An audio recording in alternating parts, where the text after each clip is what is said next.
नमस्कार, आपके साथ मैं हूं अर्पिता आर्य। यमुना की शक्ल बदल गई है। नीचे काला पानी है और ऊपर सफेद झाग। ये झाग जहरीला है और छठ करने वालों के सामने इस जहरीले पानी का इस्तेमाल करने की मजबूरी है।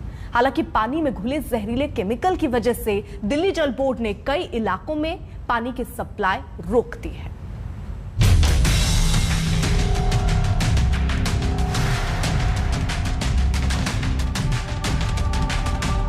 ये ना तो ग्लेशियर है, ना बर्फ की चादर, ना बर्फ का गोला और ना साफ सुथरी कुदरत की कोई नेमत।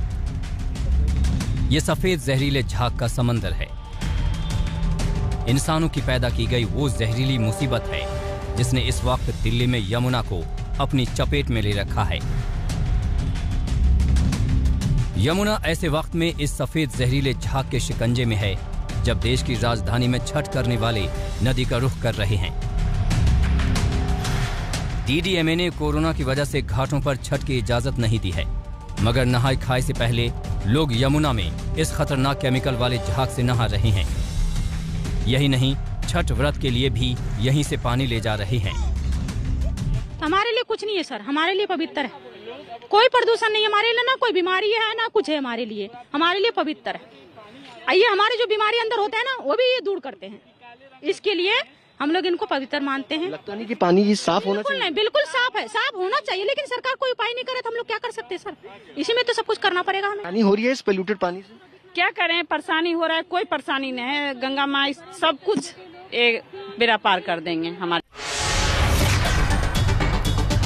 छठ पर्व के नहाय खाए के लिए यमुना के इस खतरनाक झाग वाले पानी में ली गई डुबकी सेहत के लिए कितनी हानिकारक हो सकती है, ये इस वक्त यमुना के इसी पानी में मिले अमोनिया और फॉस्फेट के लेवल और उनसे होने वाले नुकसान से समझा जा सकता है।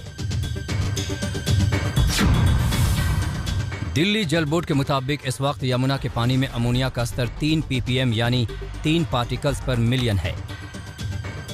भारत मानक ब्यूरो यानी BIS के मुताबिक पीने के पानी में 0.5 ppm तक की इजाजत होती है। इस वक्त ये 6 गुना हो चुका है। और मुसीबत इतनी ही नहीं, पानी को साफ करने के लिए जो क्लोरीन उसमें मिलाया जाता है वो अमोनिया के साथ मिलकर क्लोरमाइन बनाता है, जो सेहत के लिए नुकसानदेह होता है। लिहाजा सोनिया विहार, भागीरथी, वजीराबाद, चंद्रावल और ओखला वाटर ट्रीटमेंट प्लांट में इस सफेद झाग की वजह से ट्रीटमेंट और सप्लाई प्रभावित हुई।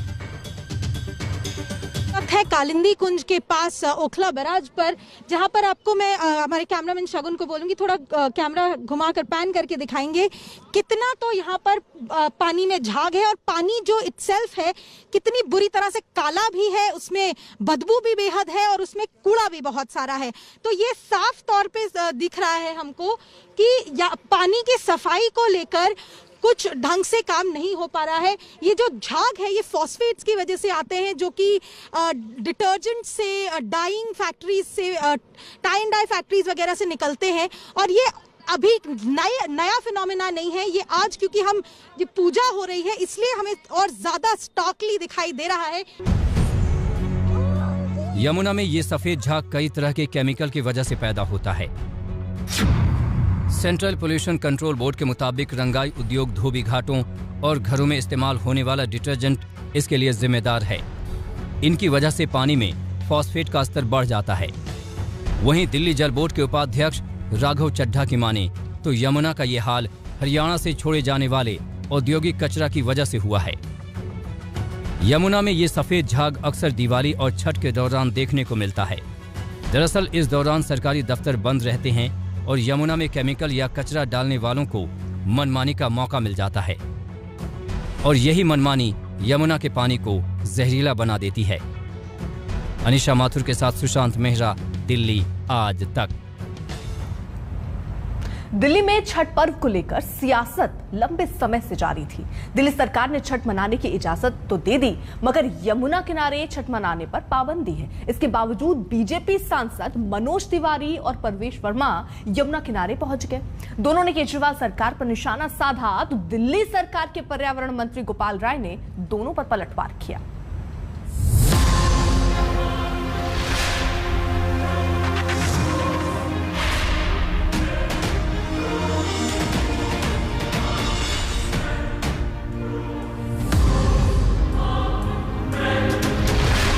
और दिल्ली में हवा के प्रदूषण पर बीजेपी और आम आदमी के बीच सियासी संग्राम पहले से ही छिड़ा था। यमुना में छठ से पहले झाग के सैलाब ने सियासी आग को और भड़का दिया।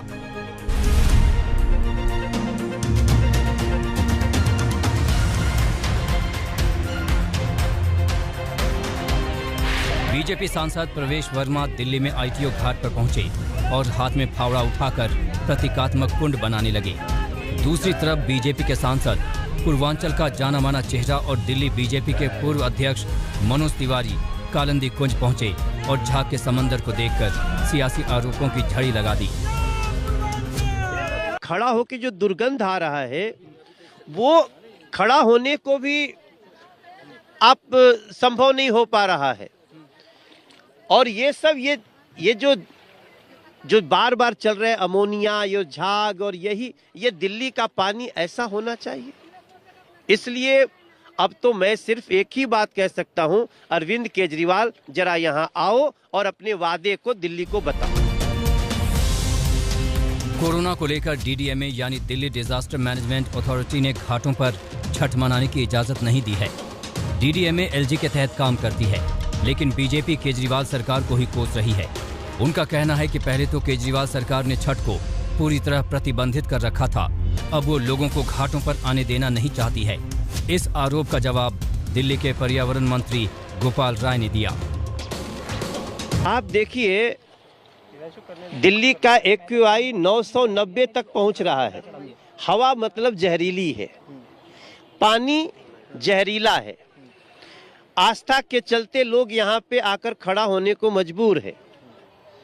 और स्थिति जो है ये वो नदी है यमुना जी, मैं दिल्ली में खड़ा हूँ, जहाँ अमोनिया को देख लीजिए, जहाँ ये फोम के गद्दे देख लीजिए। ये इस जो सौंपा है हमारे दिल्ली की सरकार ने, ये दिल्ली के साथ न्याय है। मुझे लगता है कि भाजपा के लोग बौखलाए हुए हैं। डीडीएमए का निर्णय एलजी साहब लेते हैं। यमुना में जो पानी आता है हरियाणा में से आता है। एलजी साहब भाजपा के सरकार के हैं, हरियाणा में भाजपा की सरकार है। मुझे समझ में नहीं आ रहा है कि भाजपा के नेताओं को अपनी सरकारों से और अपने एलजी से बात करने में क्या तकलीफ है। चूंकि यमुना किनारे छठ मनाने पर पाबंदी है, लिहाजा दिल्ली सरकार ने दिल्ली में 1000 से ज्यादा जगहों पर छठ मनाने के इंतजाम किए हैं। दूसरी तरफ बीजेपी सांसद यमुना किनारे जाकर छठ मनाने की मांग अब भी बुलंद कर रहे हैं। बीजेपी सांसद प्रवेश वर्मा आईटीओ घाट पर पहुंचे। यहां उन्होंने फावड़ा चलाकर कुंड बनाया। वहीं यमुना किनारे छठ की पाबंदी को लेकर केजरीवाल सरकार को घेरा। जवाब में गोपाल राय ने कहा कि इस बारे में वो एलजी से क्यों नहीं मिलते, जो केंद्र के प्रतिनिधित्व हैं, जिनके अंतर्गत डीडीएमए काम करती है। ये फैसला अरविंद केजरीवाल ने किया कि यहाँ पर छठ घाट पर वो ऐसा क्यों हुआ। वो उन्होंने सोचा कि अगर दिल्ली के लाखों लोग यहाँ पर आएंगे तो मैंने चुनाव में बोला था कि मैं डुबकी लगाऊंगा यमुना में, वो देख लेंगे कितनी गंदी है यमुना, सारी असलियत उनकी सामने आ जाएगी। तो उन्होंने छठ घाट, यहाँ पर जो आईटीओ का छठ घाट है वहाँ पर परमिशन नहीं दी। तो हमारे त्योहारों को वो राजनीति के ऊपर में चढ़ा देते हैं, ऐसा तो नहीं होना चाहिए। मैंने अभी देखा टीवी में कि प्रवेश वर्मा जी यमुना घाट पर दिखे। शायद जिंदगी में पहली बार यमुना घाट पर गए होंगे। द्वारका में छठ पूजा को रुकवा रहे थे, वहां पब्लिक ने भगा दिया तो दौड़ करके यमुना घाट पर आए। यमुना घाट पे छठ पूजा जब होती थी तो नहीं आए। आज अगर वहां पहुंचे हैं तो मुझे लगता है एलजी साहब का रास्ता तो जानते हैं कि एलजी साहब का घर किधर है। हरियाणा में सरकार उनकी है, हरियाणा से हर साल पानी छोड़ा जाता था, इस बार नहीं छोड़ा गया। वहां पर पूजा ना हो इसका प्रतिबंध एलजी साहब ने लगाया। तो मुझे लगता है कि ये जो दिल्ली के अंदर छठ पूजा 1000 जगहों पर हो रही है, इससे मुझे लगता है भाजपा को दर्द है। साल 2020 में दिल्ली के मुख्यमंत्री अरविंद केजरीवाल ने कहा था कि उनकी सरकार साल 2023 तक यमुना को 90% साफ कर देगी। दिल्ली सरकार के मुताबिक इस पर काम भी जोर शोर से चल रहा है, मगर त्योहारों के बीच यमुना में बहती झाग पर सियासत तेज हो गई है। चूंकि एमसीडी चुनाव ज्यादा दूर नहीं है, ऐसे में जहरीले झाग को लेकर यह सियासी झगड़ा उफान पर है। अमित भारद्वाज के साथ सुशांत मेहरा, दिल्ली आज तक। दिल्ली सरकार के पर्यावरण मंत्री गोपाल राय ने कहा कि यमुना किनारे छठ पूजा नहीं होगी। इसका फरमान उपराज्यपाल ने जारी किया है और आज यमुना नदी में झाग नजर आ रहा है। ये दिल्ली की वजह से नहीं है, बल्कि ये जहरीला पानी बीजेपी शासित हरियाणा से दिल्ली में छोड़ा गया है। गोपाल राय से बात की हमारे संवाददाता पंकज जैन ने। दिल्ली के पर्यावरण मंत्री गोपाल राय हमारे साथ बातचीत करने के लिए हैं। आज सुबह यमुना नदी के किनारे से जो झाग की तस्वीरें आई, प्रदूषण की जो तस्वीरें आई और उसके बाद वहां पर भाजपा के नेता भी पहुंचे। उन्होंने आरोप लगाया कि एक तरफ छठ की पूजा होनी है, लोग पूजा करने पहुंचे हैं और इतनी प्रदूषित यमुना से उनका सामना करना पड़ रहा है। सबसे पहले तो इस प्रदूषण के बारे में आपका क्या कहना है जो यमुना नदी में नजर आ रहा है? देखिए, दो बातें हैं। पहली चीज़ की मैं आपको बता दूं कि जहां पहले छठ का जहां मसला है, दिल्ली के अंदर दिल्ली सरकार की तरफ से, अरविंद केजरीवाल जी की तरफ से दिल्ली में 1000 से ज़्यादा जगहों पर छठ पूजा मनाने की तैयारी चल रही है। वहाँ सारे इंतजाम किए जा रहे हैं। वहाँ पे पूजा स्थल का इंतजाम हो रहा है, पानी का इंतजाम हो रहा है, टेंट का हो रहा है, लाइट का हो रहा है, कैमरे का हो रहा है। यमुना के किनारे छठ पूजा नहीं होगी, इसका फरमान एलजी साहब ने दिया, जो भाजपा के हैं। यमुना के अंदर जो पानी है, आज आपको जो पूरा झाग दिख रहा है, दिल्ली के लोगों ने पानी नहीं छोड़ दिया नया। यमुना के अंदर जो पानी अभी झाग वाला आया, हरियाणा से आया। जहरीला पानी हरियाणा से छोड़ा गया, जहाँ बीजेपी की सरकार है। तो पहले जो है घाट पे मना किया गया, फिर 2 दिन पहले जहरीला पानी छोड़ा गया हरियाणा से, जहाँ बीजेपी है, और बीजेपी के सांसदों को आज घाट पे पहुंचा करके बाइट दिलवाई गई। तो ये हो क्यों रहा है? क्योंकि दिल्ली के अंदर ये सोच रहे थे कि छठ पूजा नहीं होगी तो हम राजनीति करेंगे। अब दिल्ली में 1000 जगह पे छठ पूजा हो रही है। भाजपा की जब सरकार थी, एक जगह भी ये पूजा नहीं कराते थे, एक जगह भी नहीं ये कराते थे। आज 1000 जगह पे हो रही है। अब इससे बेचैन है। अगर आप यमुना को कितना भी साफ कर देंगे, अगर पीछे से जहरीला पानी छोड़ा जाएगा तो यहाँ साफ थोड़ा हो जाएगा आकर के।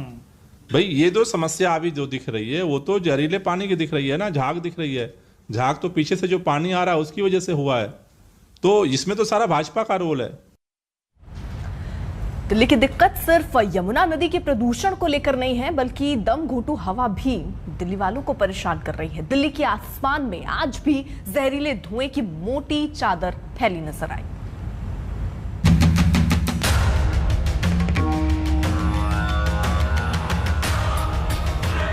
दिल्ली की हवा फिर खराब है। दिवाली से जो सिलसिला शुरू हुआ वो 4 दिन बाद भी थमने का नाम नहीं ले रहा। अक्षरधाम मंदिर का इलाका हो या मंडी हाउस का, जहरीले धुएं की चादर सुबह से देर तक दिल्ली के आसमान में पसरी नजर आती है। एनसीआर की हवाओं में जहर घुल चुका है और जहर अब भी बरकरार है। इस वक्त हम दिल्ली के अक्षरधाम मंदिर पर मौजूद हैं और हम कोशिश करते हैं अपने कैमरे के जरिए कि आपको अक्षरधाम मंदिर दिखाएं। हालांकि साफ साफ जो अक्षरधाम मंदिर है वो आपको नजर नहीं आएगा और इसकी वजह है बढ़ता प्रदूषण का स्तर। हालांकि कुछ धुंध भी है, लेकिन इसमें ज्यादातर जो है वो प्रदूषण है। दिल्ली के एयर क्वालिटी इंडेक्स की बात करें तो 432 के पार है, यानी बहुत ही घटिया श्रेणी में आता है। दिल्ली में आज सुबह औसत AQI यानी हवा का गुणवत्ता स्तर 432 रहा, यानी खतरनाक। ये कितना खतरनाक है इसे इस बात से समझिए कि AQI 50 से 100 तक ही अच्छा माना जाता है। 400 के बाद का स्तर बेहद खतरनाक माना जाता है, यानी दिल्ली की हवा खतरनाक रूप से प्रदूषित है। दिल्ली वालों के लिए प्रदूषण एक बड़ी परेशानी बन गया है। इस वक्त हम मंडी हाउस के नज़दीक मौजूद हैं और तस्वीर आप देखिए, आसमान पर चारों तरफ आपको धुंध नज़र आ जाएगी और जाहिर सी बात है कोरोना का वक्त है तो अब लोग मास्क पहनने ही लगे हैं। लेकिन हम बात करें कि क्या हालात हैं इस वक्त दिल्ली में प्रदूषण के, तो जो आंकड़े इस वक्त नज़र आ रहे हैं वो आपकी चिंता और बढ़ा सकते हैं। ये देखिए, इस वक्त सीवियर कैटेगरी में प्रदूषण दिल्ली का दर्ज हो रहा है, यानी कि दिल्ली के जो ज़्यादातर इलाके हैं वहाँ पर प्रदूषण का स्तर गंभीर स्थिति में है। ऐसी उम्मीद जताई जा रही थी कि तेज हवाओं से दिल्ली के वातावरण में छाए प्रदूषित धूल के बादल छंट जाएंगे, लेकिन ऐसा नहीं हो पाया। दिन निकलने तक धुंध बना रहा। वीकेंड पर हवाएं चलने की वजह से पटाखों से हुआ प्रदूषण तो दिल्ली एनसीआर में थोड़ा कम हुआ है, लेकिन अभी भी ये धुएं की चादर ज्यों की त्यों है। एक्सपर्ट्स का कहना है कि 6 नवंबर के बाद से जो पंजाब और हरियाणा की तरफ से हवाएं चली हैं, उसमें पंजाब हरियाणा में जो पराली जली है उसका धुआं दिल्ली तक आ रहा है। दिल्ली को जहरीली वायु प्रदूषण से बचाने के लिए दिल्ली एनसीआर में पटाखों पर बैन लगाया गया था, लेकिन फिलहाल रुक रहे एक छोटे से ब्रेक के लिए, आप देखते रहिए आज तक। आज तक बेमिसाल। बीजेपी सांसद जगदंबिका पाल दिल्ली एनसीआर में प्रदूषण को लेकर बनी संसदीय समिति के अध्यक्ष हैं। आज तक से बातचीत में उन्होंने कहा कि दिल्ली सरकार कदम उठाने के बजाय आरोप प्रत्यारोप में जुटी है। जब एयर क्वालिटी इंडेक्स 500 के पार हो गया, लोगों को एक सांस में दिक्कत हो रही है, जिस तरह से एक पूरा धुंध छाया हुआ है, आंखों में जलन हो रही है, तो दिल्ली सरकार के मंत्री केवल ब्लेम गेम कर रहे हैं। दिल्ली के पर्यावरण मंत्री कह रहे हैं कि नहीं, ये दिल्ली में पटाखों के जलाने से नहीं हुआ, बल्कि पंजाब के किसानों की पराली जलाने से हुआ, या हरियाणा के। तो मैं कह रहा हूँ कि सरकार में जिम्मेदारी के साथ कैसे हम इस प्रदूषण को रोकने का काम करें, तो दिल्ली सरकार को वो कदम उठाना चाहिए, न कि केवल आरोप प्रत्यारोप करना चाहिए। रुक रहे एक छोटे से ब्रेक के लिए, आप देखते रहिए आज तक। आज तक बेमिसाल 20 साल।